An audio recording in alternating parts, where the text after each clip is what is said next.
보수 진영의 대통합이 어떻게 되고 있는지 상당히 궁금합니다. 황교안 대표하고 유승민 의원이 전화 통화한 것까지 언론에 공개가 됐었는데 탄핵 부분에 대해서 보도에 나오는 거하고 실제 당사자들이 얘기하는 거하고는 결이 조금 다릅니다. 네. 제가 봤을 때 네. 만약에 당사자들이 그 전에 황교안 대표나 유승민 대표가 언론에다 이야기하는 것처럼 탄핵이 아니라 통합에 대해서 어느 정도 진정성이 있다면 네. 사실은 지금 이 과정에서는 탄핵의 정도, 수위, 강 이런 표현을 쓰면 안 된다고 저는 생각을 해요. 이미 정리가 됐어야 되는. 아니, 그러니까 그건 네. 나중 문제가 아니라 이런 거죠. 통합하자라고 만약에 황교안 대표 측에서 유승민 대표 측을 향해서 이야기한다는 건 네.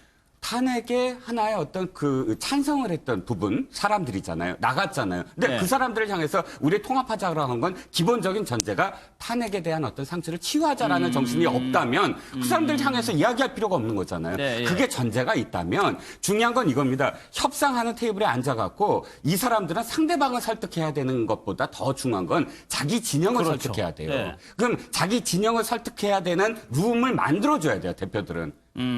지금 단계에서는 자 가서 일단 협상을 하자 만나자 협상의 그 큰 틀은 우리가 만나야 되는 것이다라는 네. 정도로만 던져줘야 협상하는 사람들이 어느 정도 그걸 만들어 나가서 그 다음에 돌아와서 자기 진영에다 대고 여기까지 설득할 수밖에 없었다라고 이야기를 해야 되는 것이거든요. 네, 네. 근데 지금 단계에서 탄핵 얘기가 나오고 어느 정도까지 해야 되느냐 탄핵은 누구를 배제해야 되느냐 이 논의를 한다는 건 사실은 테이블에 협상할 실무진들을 앉히지 못하는 행위예요.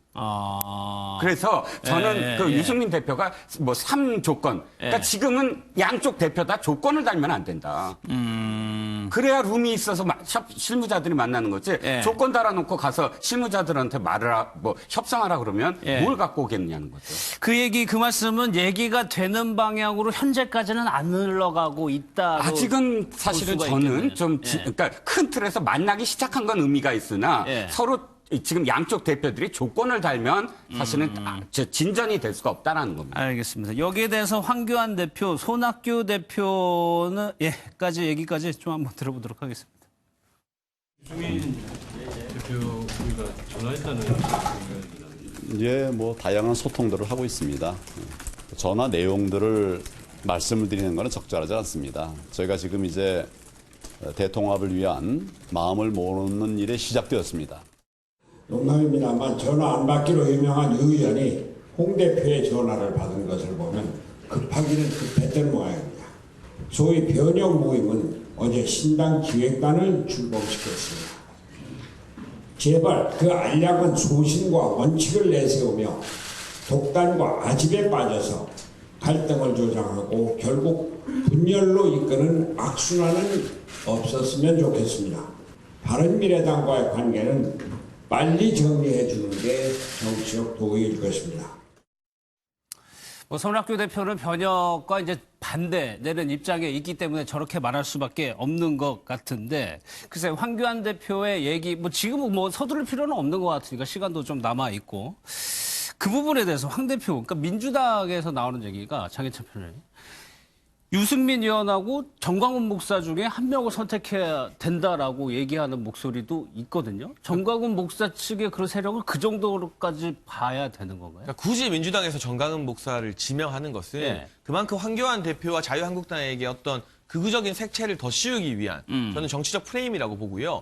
정확하게 표현하자면 바른미래당 내부의 변혁과 함께 할 것인가 아니면 우리공화당과 함께 할 것인가에 대해서는 양자택일에 선택을 할 수밖에 없죠. 우리공화당까지. 그렇죠. 이게 정광훈 목사님 아무래도 어쨌든 시민단체이고 교계이기 때문에 이 정치적 통합의 대상으로 거론하는 거는 저는 적절치 않다고 보고 우리공화당 같은 경우는 유승민 의원과 함께 할 수 없음을 분명히 하고 있습니다. 유승민 의원도 마찬가지로 우리공화당과는 함께 개혁을 할 수 없다. 선을 긋고 있어요. 결국에는 양자택일을 해야 되는데 지금 황교안 대표는 아직까지는 두 쪽으로 모두 다 손을 내밀고 있습니다. 왼쪽으로도 손을 내밀고 오른쪽으로 손을 내미는데 저는 마음속으로는 좀 정리가 끝나지 않았을까 싶어요. 본인이 직접 둘 중에 하나를 선택하게 되면 그만큼 정치적 부담감이 따라올 수밖에 없지만 지금 나오는 코멘트들을 보면 유승민 의원 쪽은 그래도 생각은 해보겠다. 가능성이 있음을 시사하고 있는데 우리공화당의 조원진 대표나 홍문종 대표 같은 경우는 절대 안 된다. 황교안 대표 리더십 이미 한계가 드러났다. 이런 발언을 쏟아내거든요. 먼저 그쪽에서 내민 손을 좀 정리해주는 모양새로 갈 때 자연스럽게 자유한국당과 변혁은 좀 중도 지향적인 외연 확장하는 방식의 보수 통합을 이루고 그보다 오른편에 우리 공화당이 좀 존재하는 그런 그림으로 통합의 밑그림을 구상하고 있는 게 아닌가 하는 추측을 할 수 있을 것 같습니다. 그러면 거기에서 지금 보수 진영의 세력 분포가 대통합이라고 했을 때 우리 공화당까지, 그러니까 정광훈 목사가 이끄는 세력까지는 포함이 안 되는 겁니까? 그 대통합에. 아, 대통합이요? 그건 사실은 좀 봐야 됩니다. 누가 배제되고 누가 포함되고 이건 중요하지 않아요. 제가 보기에는 현재 단계에서는 한국당까지 사실은 이 험너뜨리고 새로운 이름으로 새로운 가치로 통합을 하자라는 그 선언까지 나온 것이거든요. 여기서 스스로 거기 못하겠다 그러면 배제가 되는 것이고 스스로. 그런데 봐야 된다. 현재 단계에서는 가치 통합의 그 가치를 무엇으로 할 것인가는 아직 이야기를 해봐야죠. 그 속에서 스스로 여기에 이 가치가 맞으면 내가 들어가겠다. 아니면 나가겠다라는 그 단계, 현재는 그 단계라는 거죠. 알겠습니다. 정광훈 목사가 주도하는 집회에 황 대표가 자주 참석을 해왔기 때문에 얘기를 드리는 거였는데 경찰 출석 소환 요구에 불출석하겠다고 대답을 했습니다. 정광훈 목사의 영상을 좀 보겠습니다. 날 보고 수사받으러 오라 그러냐면 종로경찰서에서 날 보고 근데 오늘 오라 그랬는데 안 갔어요. 조건이 뭐냐? 아니 내가 먼저 고발한 문재인부터 먼저 수사하라 이게. 수사하면 내가 조사받으러 가겠다 이게. 순서별로 아니 고발을 먼저 했으니까 문재인부터 조사하는데 그래서 이번에 집회 주제는 뭐냐? 윤석열 검찰총장 어차피 당신 나섰으니까 현행범으로 바로 체포하라는 거야. 소환 요구에 거부해서 이거를 김재현 변호사님 어떻게 봐야 될까요? 뭐 소환 계속 거부하면 체포 당하겠죠. 그거 그 위험 부담은 본인이 직접 지시는 거기 때문에 뭐 선택의 자유가 있는 상황이고요. 이제 그런데 기본적으로 황교안 대표한테 어느 쪽을 선택할 것이냐 물으면 당연히 유승민 대표를 선택해야 되는 거 아닌가요?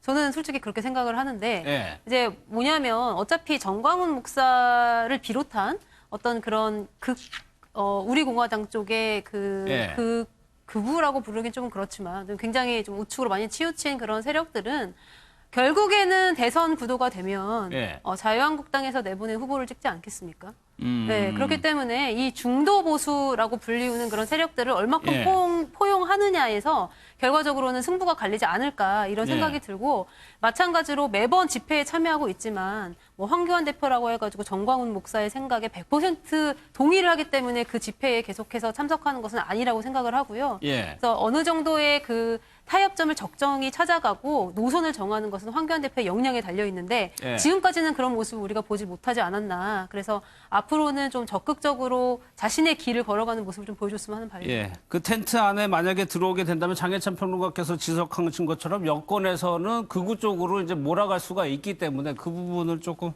경계하는 것 같을 수도 있고 또 하나 황교안 대표에 대해서 여러 가지 좀 기사들이 나오고 있는데 영남에는 좀 그만 좀 와달라. 라는 기사가 나왔어요. 그러니까 영남에는 아무래도 황 대표에 대한 지지가 높을 거예요. 그러지 말고 어려운 데로 좀 가달라는 주문인 것 같거든요. 그러니까 지난번에 한번 호남에 가서 물세례를 받았잖아요. 그때 뭐라고 말씀하셨냐면 그래도 끊임없이 나는 오겠다라는 말씀을 하셨어요. 근데 그 후에 한 번도 안 가셨죠. 그래서 우리가 정치권에서 이렇게 보면은요.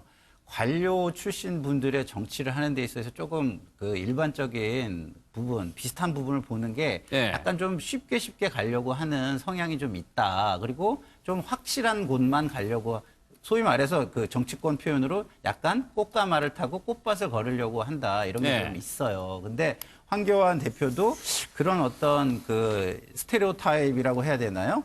그런 부분을 지금 벗어나지 못하는 것 같고요. 좀 아까 나온 그 보수 대통합에 대한 이야기를 저도 좀 한 말씀 드리면 굉장히 허망하다. 저는 이런 말씀을 좀 드리고 싶어요. 두 가지인데 하나는 가치가 없어요. 지금 얘기하는 게 헌법 가치인데 아니 헌법재판소에서 판결이 다 난 거를 가지고 이야기하는 분들을 같이 하겠다? 그게 어떻게 헌법 가치가 됩니까? 가치도 명확하지 않은 거예요. 그리고 두 번째는 우리나라 정치에서는요, 인물이 있어야 돼요. 그러니까 이런 거랑 똑같습니다. 막 촌농들을 다 모아서 초를 만드는데 심지가 없는 거예요. 그럼 그 초에 불 붙일 수 있습니까?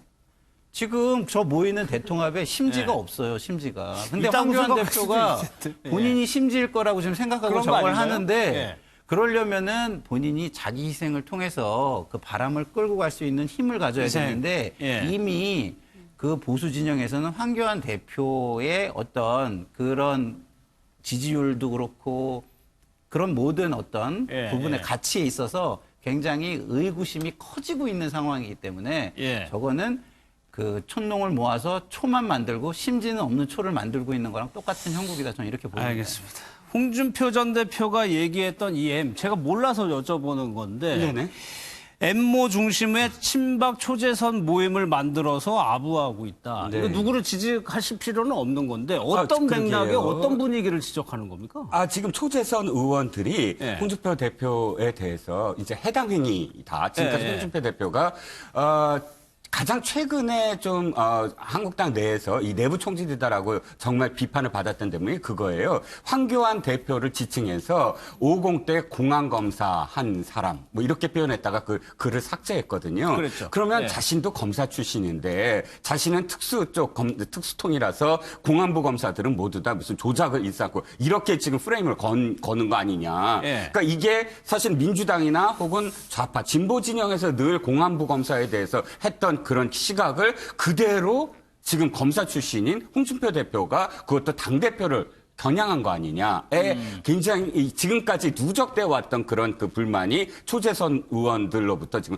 터져 나온 것이거든요. 그러니까 두 갈래죠. 지금까지 해당 행위 하지 않았느냐라는 한쪽의 이야기, 한 갈래의 이야기. 두 번째 갈래는 이 경남 창녕을 그렇게 원한다는데 지금 홍준표 대표야말로 당에서 해볼 거 다 해봤잖아요. 당대표도 해봤지, 그다음에 대선 후보도 해봤지, 지선 이끌어봤지, 모든 것들을 다 한 사람이 지금에 와서 경남도지사도 했잖아요. 근데 그런 사람이 지금에 와서 나 그냥 경남 창녕에서 내 마지막 할 거야. 내 마음대로 할 거야. 이렇게 내 마음대로 할 거야라는 표현을 어떻게 쓸 수가 있느냐.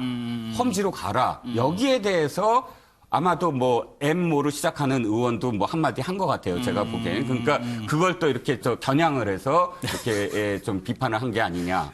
반응을 한 게 아니냐 싶은 거죠.